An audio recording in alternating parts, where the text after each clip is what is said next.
محترمو لیدونکو د اسلام هغه لاره چې ستا رب ته د ټاکلې نشراتي اداره د کلام الله ترجمه او لنډ تفسیر په روانه پښتو ژبه کې وړاندې کوي. مفسر شيخ القرآن والحديث حضرت مولانا عبد الواحد واحدي دامت بركاتهم العالية. أعوذ بالله من الشيطان الرجيم. بسم الله الرحمن الرحيم. الطلاق مرتان فإمساكم بمعروف أو تسريح بإحسان ولا يحل لكم أن تأخذوا مما آتيتموهن شيئا إلا أن يخافا ألا يقيما حدود الله فإن خفتم ألا يقيما حدود الله فلا جناح عليهما فيما افتدت به تلك حدود الله فلا تعتدوها ومن يتعد حدود الله فأولئك هم الظالمون. صدق الله العلي العظيم. دا اوسنی سبق شروع کیږي. دا 290 آیات د سورة بقره. په دې کې د ابواب البر څخه 25 او 26 نمبر احکام بیانېږي. رابطه د ما قبل سره د پرون په سبق کې چې وو الله ته دا خبره ذکر شوی و چې الله عز وجل فرمایل وبعولتهن احق بردهن في ذلك. المړونه د جشوزو چې طلاق و جشوزي تور لراور کې دې ډېر حقدار دي پر رجوع کولو دي په دې وخت کې د عده نن چې د دې رب دغه سره څه دی هغه نو دغه الله د شي چې دغه مېړه چې فرار دولو حقدار دی د سن د رسول طلاق پر هر وخت د زړه غوښته دی حقدار دی هغه اندازه د شي چې رجعي طلاقونه دوه دي په دغه دوه طلاقو کې د طلاق وروسته دی حقدار دی چې غواړي چې رجوع وکړي د دې رجوع مقابله نه ښځه کولای شي نه د ښځې قریب کولای شي د خپل پر سر رجوع کولای شي. اوس هغه اندازه شي چې دا په کوم طلاقو کې دی حقدار دی. نو الله عز وجل په 25 حکم کې د فرمایي الطلاق طلاق چې دی مرتان دا دوه واره دي. اوس په دې ځای کې کپوسی الطلاق اثنتان نه دی ویلي چې طلاقونه دوه دانی دي یا طلاق مرتان دوه واره دي. په دې کې چې دی وجه مؤمنانو ته امر وکي چې دا طلاقونه په یو پلا مور کوي په واره کې سره کچیر دردم درسي طلاق پر لرور کې یو واره ورک بل پلاک بیا بل وخت بیا به ورلور کې ګوره مرت وارثه ویل کیږي. په دې دوه تعبیر کې طالبان ته شپه پیږي طلاقونه چې رجعي دوه دانی دي دا یو رقم تعبیر دی او طلاقونه چې رجعي دا په دوه واره سره دی دا بل رقم تعبیر دی. الله دغه هدایت را ته وکي چې پام چې طلاقونه پر لجمع نه طلاقونه سره جلا کوي ولی که په یو پلاته پر لجمع کې د خو طلاقونه وباسي برن بلاسونه مجه کار نه کوي. ادا چې یو طلاق دی ورکړي کله درد وخدي پښیمانه به اسانه دی علاج نه مخلوق در خبريږي نه به خلق در باندې خان جنبه بد خوندي پیښې خپل رجوع ورته کې د مرتان په توري کې دغه یو هدایت ودی امت ته او فرمایا الله عز وجل. نو الطلاق و طلاق کم طلاق الطلاق معرفه دي معنا په پرون سبق کې چې تیر څنګه طلاق رجعي چې دی هغه چې سړی حق لري چې بیرته رجوع د خپل چیز کې هغه طلاق چې دی مرتان دوه واره باندې دی. دلته یو بل مسله ده طلاق چې مېړه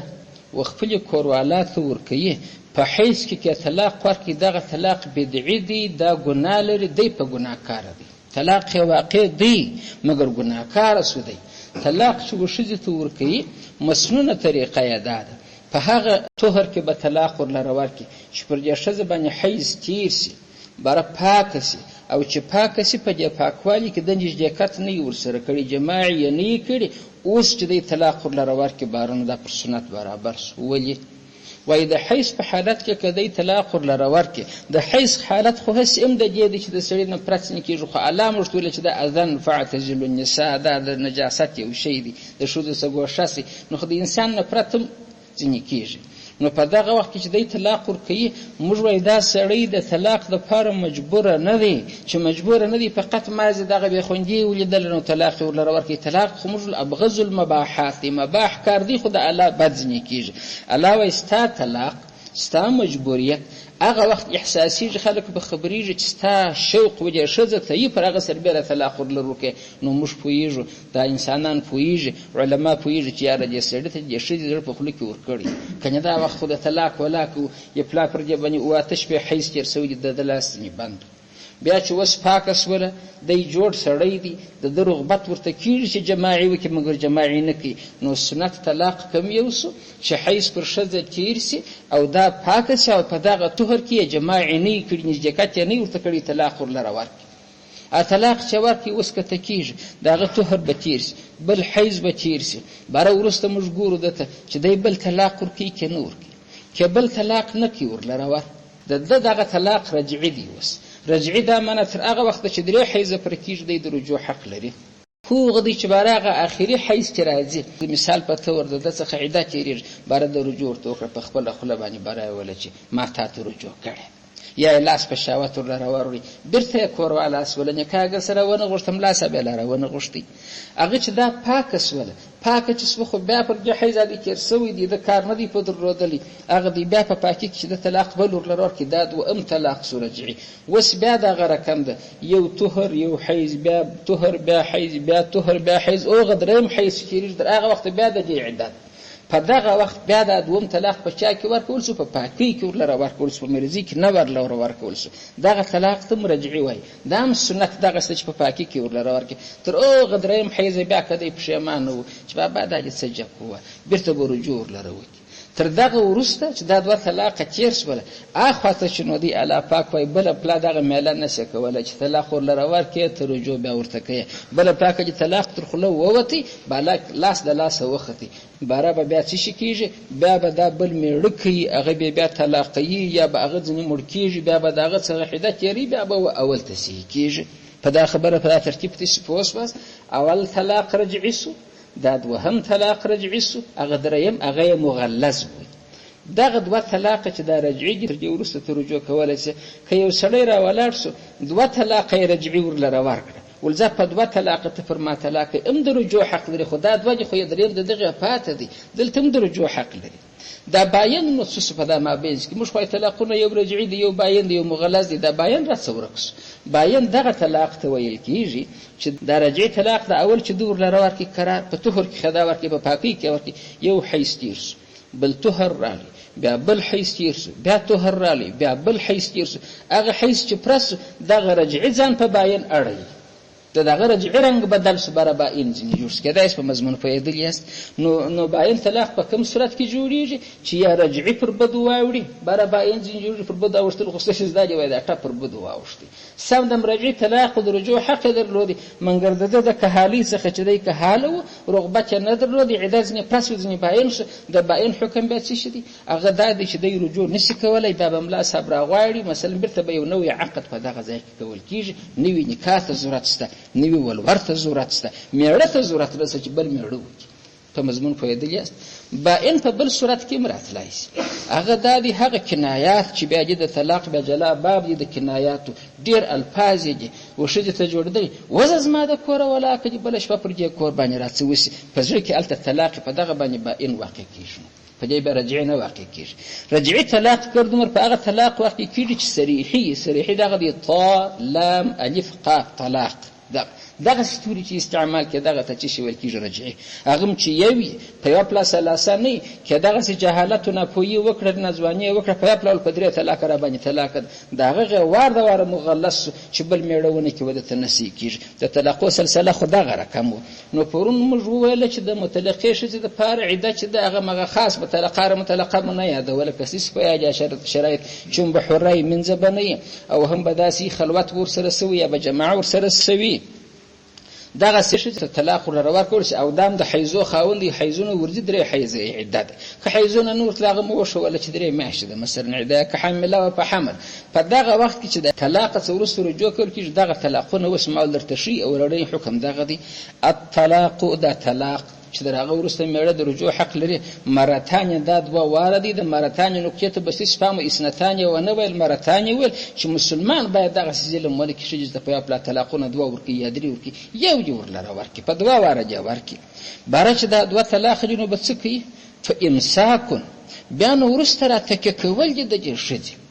بمعروف، په نیکه طریقه سره دې راټینګه کړي د قانون مطابق. د قانون مطابق زمانه شریعت چې ښځې ته کوم حقوق ورکړي دي دوی به هغو ټولو ته وفادار ذمهوار وي، ورلره ورکوي به. نو داسې نه چې رجوع ورته وکړي زیروي د خدای بنده. او تسریح باحسان، او تسریح یا تسریح کول. تسریح معنا خالیوالی او پرېښول د هغې باحسان، په نیکه طریقه، په نیکه طریقه دې رخصت کړي. څنګه دې رخصت کړي؟ د دې دپاره دې یو جوړه کالي برابر کړي، یو څه خرچه دې ورلره ورکړي چې ما او تا ډېر عمر سره تېر کړی دی، نو چې الله تعالی مو نصیب نه دي سره کړي، نه سره ګزاره نه سره کېږي، بس دغه پیسې و خرچه هم در سره واخله، دا کالي هم در سره واخله، بیا هم انشاءالله که وخت ما پیدا کړي ستاسې سره به زه کومک کوم. دا احسان دی د هغه ښځې سره. ګوره رخصتیې هم پر هغه سربېره ښایسته خبرې، نیکې خبرې ورلره وکړي چې خو ګزاره ټپه ودرېده نه کېږي، ته کېدای شي الله تعالی تر دې ښځې تا ته درلره درکړي، خو زما د طرفه احسان دغه دی. اوس تر دې ځایه د آیات ترجمه ستاسې زده شوله. دلته طالبان تاسې به ښه متوجه سي، په دغه ځای کې غلطي بیا ونه کړي چې الطلاق مرتان طلاق 2 واره دي. د دې طلاق مطلق طلاق مراد دی که هغه طلاق چې تر هغه وروسته رجوع کېږي؟ د هغه خاص طلاق مراد دی چې تر هغه وروسته رجوع یې هغه 2 واره دی، په 2 واره کې کېږي. په دا 2 واره کې چې دوی په امساکن بمعروف، د دې ترجمه بیا داسې مه کوه چې دا 2 چې تېر سي باره نو ته یا امساک بمعروف وکړه یا تسریح باحسان وکړه. یا دغه اول طلاق چې ورلره ورکړي چې مال د عده یې پاته ده، په دغه ځای کې اعلی درته وایي چې امساک بالمعروف وکړه، دا چې دا رجوع شوله. بیرته رجوع ورته وکړه، معاینه یې کړه، ما زیات د ملا نکاح لا نه غواړي. یا ته چمپه وکړه، تسریح باحسان وکړه، معنا برای پرېږده و سمه دمه چې بائنه سي، بره رخصت یې کړه ولاړه بس. که چیرې ته رجوع ورته وکړي، امساک بالمعروف چې وکړي، 2 بار طلاق رجعي واقع شي، بیا دغه حکم دی چې په امساکن بمعروف یا په نیکه طریقه رجوع ورته وکړه یا تسریح او تخلیه باحسان وکړه، په نیکه یې رخصت کړه. زما د خبرې هدف دا دی چې زه تاسې ته وایم چې دغه په امساکن بمعروف خاص په هغه طرز کې را بنا نه کړي چې واقع 2 طلاق تېر شو، باره نو خدای پاک اوس ورته وایي چې اوس امساک بالمعروف کوي چې لکه یې مغلظه کوي، یا در دغه اول رجعي وروسته دغه حکم دی چې په امساکن بمعروف په معروف په طریقه رجوع ورته وکړه، بس خپل حقوق یې ورکوه. یا یې پرېږده رجوع مو ورته کوه. تسریح باحسان دا د پرېږده چې عده یې تېره سي، چې عده یې تېره سوله خپله ولاړه، بس ښې خبرې ورته وکړه، رخصت به سي. که دې رجوع بالفرض ورته وکړه 2 بار بیا دا پېښ سي، بیا دغه حکم تا ته راګرځي په امساک بمعروف او تسریح باحسان، بیا پر دغه 2 خبره باندې یا یې راتکه که بیرته رجوع وکړه، پښیماني وکړه، ښه ګزاره ورسره کوه. یا که نه که یې پرېږده چې عده یې تېره سي، خپله به سي.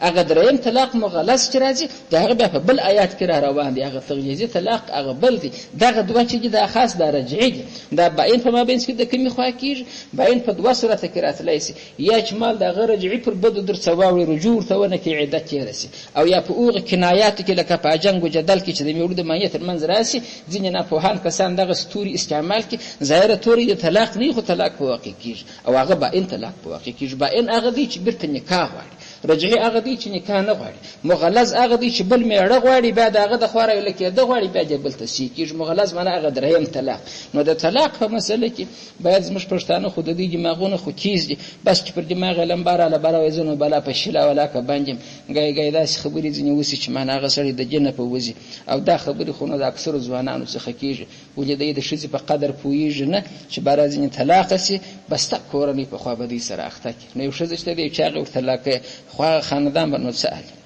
دغه خاندان هم غمجن کېږي. نو د دې خو هم نه پیرزو کېږي، خو ښځه د راوت کړې د خدای مخلوق په راجمع سوی و چې بیرته د کور پسې اخلي، خو انسان دی د سړي نه زړه کېږي. نو رب العزت څنګه ښه وایي، وایي دا رخصت چې تی پسې اخلي هم ځي، پام چې ښکنځل ونه کړي بدل. او تسریح یا خالي کول دي، رخصتول دي باحسان په ډېره ښایسته طریقه سره، نیک الفاظ ورته ووایاست، کالي ورلره ور وکړي، بلا خرچه ورکړي، ولاړه چې سي. نو ولا یحل 2م قانون کښېښول شو. دا نو مخکې چې تېر شو د طلاق اندازې چې در وښولې هغه 25 دغه یې 26 دی. ولا یحل نه دی حلال لکم ستاسې دپاره ای خلکو ان دا تأخذو چې تاسې واخلي مما د هغه ماله څخه آتیتموهن چې تاسې ورکړي وو دوی ته شیئا هیڅ شی. ځینې ازواج چې دي ځینې مړونه چې قرار د ماینې سره ظلم کوي، بده ګزاره ورسره کوي، ښکنځل ورته کوي، د پلار د کوره چې هغه خواره کوي یو څه پیسې راوړي یا هغه د ولور پیسې بابا ورکړي چې زویه دغه ستا د کالو د شیانو څه پاته شوې در سره واخل، نو خو دا به یې لاس په خلاصوي. دی بې غیرته چې دی د ماینې پیټې یې ماته کړي، د ماینې پیسې ځغلي خپل پر سر باندې. الله وایي دغه مهر د دې دی، دغه په زوره مه ځینې اخلي، مې ځینې خورئ. کدای په خبره پوهیږي. ولا یحل ندی حلال لکم ستاسو دپاره ان دا تأخذو چې تاسې واخلي په خپل جبر و زور مما د هغه ماله څخه آتیتمو چې تاسې ورکړي وهونه ودی ته څونه قدر نه دي درته روا شیئا یو وجدن قدر شی و د ازریت هم ویل کېږي دوغه نه لانه درته روا چې په اجازې یې ځینې واخله. انکه دې پښوبازۍ زده وي چې مطلب دا زه اتانه زه ومه تمازي اوس ما لاس تنګ دی یو ته یو څه روپۍ راکړه په دا پښوبازۍ کې چې ځینې واخیستې هغه خو نوشیجانې خدای په رضا درکوي، حق نه پر لري چې په زور یې ځینې واخلې او د دې حق وخوري. او زموږ خلک خو نه اوس دې دغه رواج یې دغه رقم جوړ کړي دي، پلار به یې انګشتري خوراکۍ ته ورکړي یا به یې غوږوالۍ ورکړي، میاشت بعد چې په خبرېږي د وخته بیا د خرڅ کړي دي پر بازار کړي دي، خدای په دې کې حق نه لري چې ځینې اخلي، دا خو د دې شی دی. الله پاک د جواز لار دی. الا ان یخافا الا ان مگر نه هغه وخت بیا پروا نه لري واخلي یخافا کدی دواړه بیرېدله ان پر دې خبره لا یقیما چې دی به برپای نه کې حدود الله حدود الله. دلته د میړو د ماینې ترمنځ داسې یو قانون شریعت یې شی دی که پر هغه قانون دی ګزاره سره وکړي دا رقم خوندوره زندګي ځینې جوړیږي چې بالکل به سره جار و قرباني. اسلام دغسې یو پروګرام جوړ کړی دی د میړو د ماینې ترمنځ حدود دلته ذکر کړي. حدود سرحد ته ویل کېږي. سرحد لکه اوس ګوره د پاکستان د هندوستان سره سرحد دی، د افغانستان سره سرحد دی، معنا د چین سره سرحد دی، تر سرحد بیا پاسپورټ نه شي اوښتلی. دغه د الله احکام ګرد سرحدونه دي پر مسلمان را څرخول وي دغه سرحداتو که دا واوښتې مجرمه لاړې واکې دوژخ ته واوښته یا دوژخي کېږي. نو دغه حدود که تاسې نه سو برپایه کولی میړو ماینې ته وایي بیا که په مابینځ کې څه پیسې رالې پروا نه لري. تفصیل د مسلې دا دی. ګورئ ګای دا رقمي ماینه لچره ده، بد اخلاقه ده، لچرې جان اندازې ته رسېدلې د میړه خوارکۍ هر څه زحمتونه پر ځان تېروي، هغه د دې مشکلات چې دا په کور کې پیښوي پر ځان یې تېروي، مګر دې سرحد ته ورسېده باره میړه ته وایي بس دغه نه پیسې به درکړم زما سره خلع وکړه. خلع چې د جلاوالې ته د میړو د ماینې ویل کېږي. خلع اصلي کښلو ته ویل کېږي لکه سړي چې صدرګې وکاږل کېږي وغورځي. نو خلع دا هم باقي خو یو در بله لباسو په آیت کریمه کې تېره شول میړو منه چې پر لجلاس باقي دا لباس یې وکړي سره ویې غورځول. نو خلع چې کوي دا پیسې وړاندې کې په عذاب د لچاره د بازارګشته ده د دې میړه سره صبر نه کېږي. بس وایي زه به تا ولور ماته 6 لکه راکړي وو 3 لکه روپۍ به درکړم زما سره خلع وکړه. دی ورته زما قبوله ده ما ستا سره خلع کړې ده. په دغسې صورت کې چې دی پیسې درته رواجې چې ځینې واخلي. خو دا درخواست پیښیږي مګر دلته هم شرط دا دی دا پیسې چې دی ځینې اخلي تر ولور بیا نور بالا کوي چې دی باره وایي یا موت خلعونه ولاکه وکړم 6 مې در کړي دي چې لاس رانه کې ولاکه ولاړه شي. دا ګدچې سره ظلم دی. دغه خو راوستلې دي په 6 لکه روپۍ و هماغه 6 یا دي یا در 6 لاندې 15 لکه معنا تر دغه بیا بالا کوي نه راوجې خو ته چې هر څونه پیسو باندې دا مړی راضي کوي بس یې ده. دا خلع چې د ګوره لچري د دې د خوا څخه سوله د د خوا څخه نه ده که د ورته چې اوس ما ستا سره خلع کړې ده په دا ساراو کې چې ولاړ سي دا د سارا سپین ږیري ګرده په د احکامو پوهېږي فقط هغه تورې خواران نه سي ویلی سپین ږیري سره ناست چې په کور کې جګړه پیښه سي هغه هلک و نجلۍ نه سره چلېږي بره وایي خوله ور وکړي. خوله دغه معنا ده چې معنا د دې د طرفه څه پیسې وښندل سي و ده ته وایي زما سره دا خوله د خلعې په لفظ کېږي. دی باره ورته وایي زما قبوله دا خلعه چې تا درخواست وکړي یا په خپله داسې وایي چې خالعت وکړي معنا ما ستا سره خلع کړې ده پیسې. دا یو صورت ګناهکاره دا ده د ده دپاره ګناه نشته خو دا ګزاره نه کوي. دا یو. بل صورت دا دی دی لچر دی بد اخلاق دی پر دې کوټه ناست پر دې هوټل ناست دې فلم ته ګوره هغه ته ګوره پر دا مؤمنه ښځه یې شوق د ظالم نه راځي. اوس ورته وایي چې دا خو د ښځو سردار ده د خدای بنده خو دا در اوسه د هېچا مخ یې نه دی لیدلی ته چا د بازار غیونې نو خو چې ستا سره رابطه ده خو د ښځو سره نورو ده دا تکه یې څه خو دا د انسانانو عقل دی ګاګه مغلوب سي انسانیت نه یې پکښې کې قرار د خپله بیبي د دې څه باید تعبیر په بیبیانو باندې وشي. خو دا محترمې ښځې دي. موږ څونه اسلام ادبي الفاظ راکړي دي. پښتانه څنګه وایي چې د ښځې څه پوښتنه وکړې ورته دا دې څه دي دا څه ورته وایي دا زما خاوند دی. خاوند څه معنی دا ځان د ده په ملک داخل کړي چې زه ګرده د ده د ده څه چې پوښتنه وکړي چې هلکه دا ښځه څوک در سره ده دی څنګه وایي دا زما مېرمن ده مېرمن څه معنی یعنې زه د دې یم ګرده دا زما خاونده ده لکه دا چې د یو انګشتري مېرمن ده دا لکه د یو چپلکي چې مېرمن ده لکه د یو کالو چې مېرمن ده نه هغه املاک چې لري دا ټول ادبي الفاظ دي کنی خو نه زوج د دې مالک دی دا نو کوم منځ چې در نیولې ده خو دا ادبي لفظ دی دا وایي فخر پکې بروي زما دا خاوند دی دی په دې فخر کې وای دا زما مېرمن ده او دا لفظ دا زما مینه ده دا زما مېړه دی دا خو غیر ادبي الفاظ ګور هغه تملیکي شیان چې دي نو زوج لچر دی دا مېړه لچر دی گزاره نه کوي بار نه دی څه چم کوي پیسې ما تراکه بر دی لکو دې څه پیسې غواړي دا غسې ولا کې لکه چې پیسې را نه وړي دا بیا طلاق علی مال بولی دوه به سره جلا کې په هدايه کې دواړه به راځي طلاق علی مال جلا دی طلاق علی مال هغه وخت بل کېږي چې د دغه مشکلات پیښیږي د دې د خوا چې دې ته خلع وایي حکم د دواړو د مطلق طلاق دی فرق نشته حکم د طلاق دی ما زغه د خلع په نامه یې د طلاق علی مال د د خوا چې مشکل پیښ شو برنګي گزاره نه کې د خوراکي مجبور کې د خلکو پر چم باج بارول ژوندې پر ور کباب بره تر مال تیریږي ورونو پلار ته ژاړي چې پیسې ورکړي چې مایله کړي ګزاره نه راسره کې هغه د پیسې غواړي هر ورځ مې وایي وډبوي نو دلته چې بیا دی پیسې اخلي ګناهکاره دی په ورکولو کې ښځه ګناه نشته ولې خو دا د ظلمه ځان خلاصوي دا دوه صورت وباسه د منځ دریم صورت دا دی دی فکر کوي د سړي څه چې پوښتنه وکړي بره وایي وروره سمه ګزاره کوم چې دا وایي خو هغه رقم د خو د ظالم لور په یوه رقم نه راضي کېږي دې ته چې بیا پوښتنه وکړي دا بیا بغاري وایي پر یوه رقم وایي په خدای که پرېږدي خو یو سجده مې نه ده ورته کړې چې هر څه دی وایي زه هغه کوم پرېږدي مې نه دا هم ځان مظلوم بولي دی ظالم بولي دلته په مابینځ کې نو پردو ته څه حقیقت معلومېږي دی بیا ځان مظلوم بولي وایي ځان مې په وخوړی زړه مې په وخوړی نفس مې وکښي په خدای که راضي کېږي نو بلا زه څه ورسره وکړم باره خلک وایي نو راسي خلع سره وکړي خلع څه معنی ښځې ته وایي څه پیسې ورکړي لا ادا پیسې ورکوي ولې ورکوي خو ځان مظلوم بولي دی بیا پیسې ولې اخلي طلاق ورکوي خو ځان مظلوم بولي باره خو د ظالم در ګزاره نه راسره کوي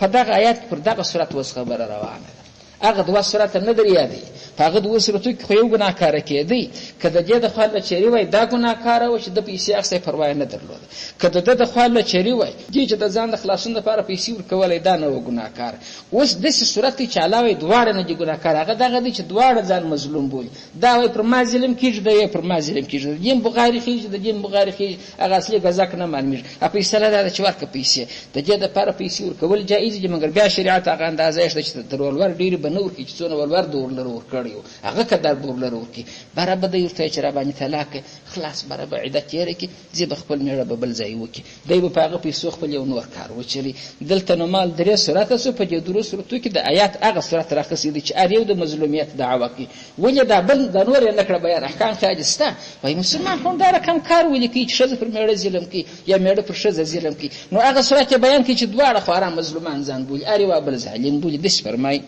ولا يحل حلال ندی لکم ستاسو دپاره انده تأخذو چې تاسو واخلئ مما د هغه مال څخه چا ولور دی اتیتمو چې تاسو ورکړي وهونه ودی ته شیئا هیڅ شی نه دی درته حلال نه روپۍ درته حلاله ده نه لک درته حلال دی نه کک مګر په کوم صورت کې الا استثناء وکړه الا ان مګر نه هغه وخت یا خافا کدی دوه اړه بیرېدل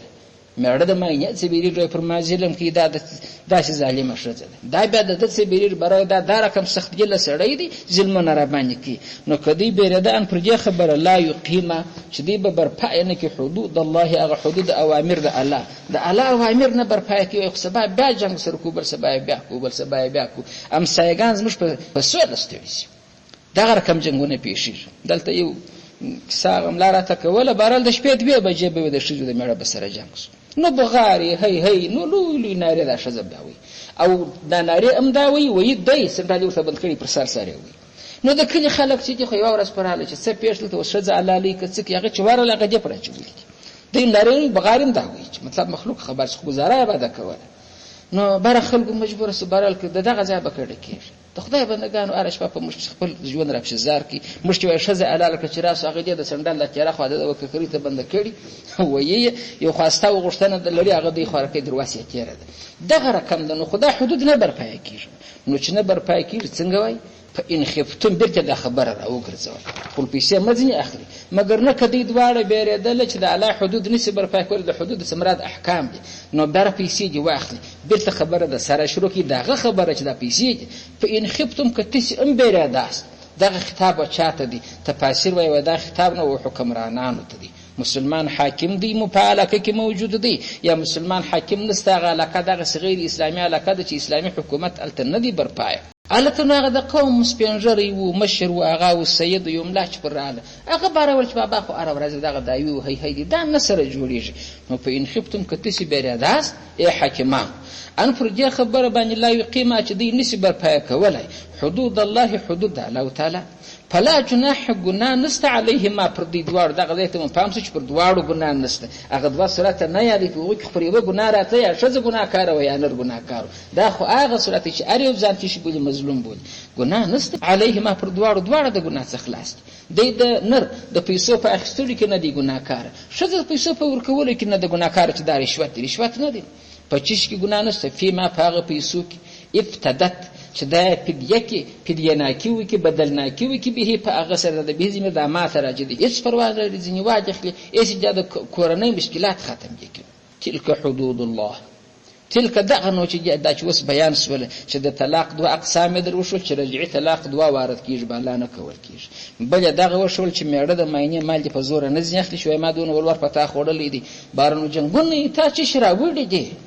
اوس خو میړه دونه نه زیري لکه خواشي چې زیري دلته نو بیا د خوندې بیا نو خواشي د هغو د طرفه څه نو اره یې وایه دا رقمي لکه غالبوز پلار د دغه نه پیسې وخوړې وم در کړې چې اوس ورته وایه چې بابا ته نو څوک یې چې ته هم د ښځې حق لرې هم د هغه پیسې به بېرته ستا کار راوړي ته خپل رتبه ماته بیان کړه ستا رتبه راته وښیه بابا ته چې ښځه غواړې کور ته بیا هغه چې ولور دې ورکړي دي هغه به بېرته ستا کره در وړي ته څه هغه عصب یې څه حق را باندې لري نو خو ته د پیسو د 1 روپۍ مطالبه بیا نه لرې ښځه یې بل چا ته بخښي ستا کره در وړي اوس به الله پر تا د ګزاره به اوس ته کوي اوس به ته کور برابر یې ته به ډوډۍ برابر یې ته به د دې جامه برابر یې زموږ غیر اوس دواړه ځینې غواړي ښځه غواړي واده یې کړي هم پیغورونه وکړي چا وړي دي هغه به بېرته راوړي نو هغه ولې در وړي درته که در وړي ته به احسان منې نو لس یې در وړې شل یې در وړې ورته خدای دې خیر ورکړي ما خو دا غوښتې او پیسې خو نو زما نه کېږي پیسې خو د دې وې نو دلته رب العزت فرمایي چې دا تلک حدود الله دا د الله حدود یې مراعات کې پیسې مه خوري فلا تعتدوها فلا تعدتو دې تجاوز مه کوئ ها تر دغه حدود تر سرحد پښې مه اړوه که چې دا واړوله په طلاقه بندېږي په دوزخ بندېږي معنا لکه بل ملک ته چې ور واړوي داسې دې هغه عسکر ګرفتاره کوي دا حدود یې در سرحدات یې درته وښوله که داسې خبرو ته متوجه یاست تلکه دا اوس چې تېر شو حدود الله دا سرحدونه و احکام د الله دي دا زنځیرونه د الله دي چې باندې راوي سرخول فلا تعتدو تاسې تجاوز مه کوئ ها تر دغه که ته کومې مری دغه صلح ته خضور غلم هغه لک ته چوي لک دا مکه دا د الله نه فرمانی ده ملا صاحب دا ستا کار نه دی ځکه اوس نو چرته چې ځاجم نو دې راوستم چې دا ستا کار نه دی ځکه نو دلته الله پاک اعلان ورته کوي ومن هرغه څوک يتعد چې دی تجاوز وکړي حدود الله د الله تر احکام الله ما قانون درته کښېښه او ته منې نه برابر دا ستا کار نه دی فاولئک هم الظالمون فاولئک نو دغه کسان چې هم دي الظالمون دی ظالمان تر دې پورې چې دی تر دغه آیات چې اوس خلاص په تفسیر شریف کې په ټولو تفاسیرو کې په اکثرو کې دا روایت بخاري دی نقل کړی دی چې اوله خلع چې په اسلام کې کېدله یو ښځه وه جمیله نومېدله دا د عبدالله ابن ابی ابن سلول هغه منافق شو چې رسول علیه السلام په ډېر ځینې په عذاب د هغه لور بیا سمه مخلصه مؤمنه و نوم یې جمیله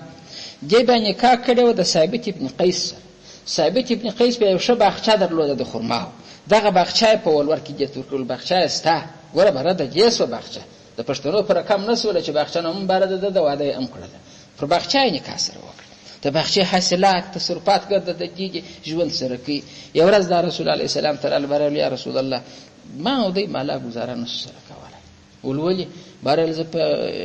خیمې به دې استعمالولې په سفر کې دی د ډېرو خلکو سره را روان دي مانه پاره ځکه شل 15 نفر انډیوالان دي دی اوس یې نو سر ما چې تر چوله ورته وکتله په خدای که په ګردو کې درده ګردی وزمړي دغونه که در لوشتکی شی ما خو ډېرو خلکو ته نه وکتلي او مخ یم دغه رقم تک تور کړه چې تور مخ یې و دا اوس څه رقم دا زه نه کوم ګزاره پرې ورکم نه صرف چې بلا زما شوق نه پر راځي نو رسول الله صلی الله علیه وسلم ویل نو غلچری د دې خاصه شروع وسول خو معنا هغه د بار دا قناعت نه کوي د جنوم لا جمیله د نو بیا د هغه سردار دی هغه عبد الله ابن ابي بن سلول منافق خدای غلور و دا صحابه ته په نکاح د مؤمنه د خواغه هم مؤمن دي مګر مشکل دغه ځای پیښ چې ما په ډیر خلکو کې ولیدي تر د کمزوري سره نه پرنګ نه په قد قامت نو پیغمبر علی السلام بارو ټول ته چې وسله د ځان خلاصې دغه نو خرکی و غل بیا بخچای درلود چې دی په نازلی هغه ته درکړم خو مو ته نه کړم بخچای برته ورکه دیول بخچا مور کوم نور علاوه پیسې مور کوم چې دغه غوړي خلک مازی په پوری کې ولدا د سردار صاحب لور برل بخچا خو دی واخی چې واخلی نور پیسې کا علاوه غوړي هغه زور لرکم د الله رسول برورت بس ولیا د نور حق نه لري لکه مخکې ما حکم درته تیر کی چې دا پیګه چې اخلي چا ولور تا ور کړی تر ولور بیا نه بالا کوي دلته پیغمبر برل بس دغه ولور برای غره وغشتي برای ورته برل جته به طلاق ور لور کې دا بس تا بخچه برته در لره درکې چې جته نو طلاق علی مال یا خلع او چې جوړ خپل مشکل د جده خو پیښ ابر دل خلع از ما بخي قبول د خپل بخچه جراکي په بخچه بخاري وکړه ماسلات به کې بل شزه به وکړه نو په اسلام کې لومړنی خلع چې کده دغه د جمیلی او د ثابت ابن قیس ترمنځ د خلع وسوله د شذ تر کوم زوري پورې نو تفسیر شریف یو قسم راوړل په بنی اسرائیل کې یو شذ ناغه د خاون چې ډیر عابد سړی نو الله عز وجل دغه زمانه او رسول ته نبی ته وحی وکړي چې ودته واده دروس والو حق در کومه چې تی غواړي په د دروس والو کې نو لاس پر کشر د کم سوال زه قبول کوم و غواړي درې سوال نو د شذ چې معنا دا غاګه ځینې کمزوري لري دا رقم چې ډیر ځان ورنيږي کوي حقوق ورلره ورکه درغه تجاوز مکه دغه مکه چې بارار څه دا وایي کوي پول سرحدات کې الله پاک په سرحد تعبدي تر سرحد ما اده بارار علی او شذ تکشنه سی بارا وای ماته نبی ویل چې الله پاک ته د درو خاصو حق درکړي کوم شیان وغواړم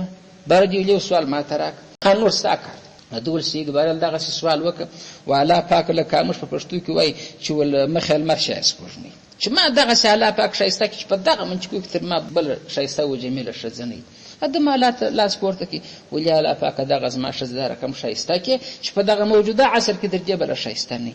ادا په یو پلاش دغه رقم سوا د خلکو چې خونه جالو برس تجلای ولاړ شو د مخص هغه شایسته خو علا وعده ور سره کړو ادا چې وصل ادا د ستی بالا ولاړ سول خپل د بخچې څخه چادري او چپلې کې شان سره سم کړ بر دور خیریت کوي چې ورایول په دغه رقم حسن جمال خو نو بچا صاحب کوم هغه ولاکه اسلام فک شوي تا کوم سړي بغیر کې چې ادا خدای په دې پرنه برایول یا بچا ته आवाज ورسېدل چې شذ ستا په طلب پسې د بچا چې ولید لغول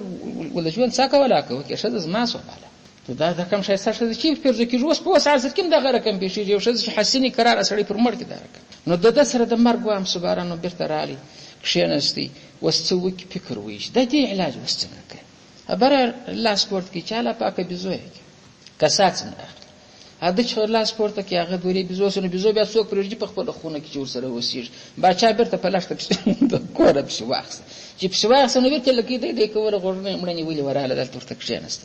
چې کښینسته خدای وصالح سړی نیک سړی و جلسوز او چمال د نارینه سره باید جلسوزي زړه پر وسول سبحان الله پاک پر خپل علی کې ابرته بر پر خپل آلس ولا نو د شذ سره چې مشوره کوله په قول کوله درې غټ څونه خاصونه چې علی قول وسره کړی دي د دې د غلط مشورې د وجه ګرځي پر دې خلاص ودالته ګرځي پر دې باندې واره ګرځي پر دغه ولاړ او کینو خاصونه کړی وي خو علا به څونه مال او دولت ور کړی وي د جنت خاص به کړی وي د ایمان خاص به کړی وي مګر چې د دې سره مشوره وکړه معنا تر حدود به ګام نه اړه کله د حدود ګام په دغه باره کې د محبت واړوم دغه ټوټ کې درکې نو الله عز وجل دې مشتشز زندګی راکړي په خپل کورو کې علامه مجدد دغه مسائل لکه د طلاق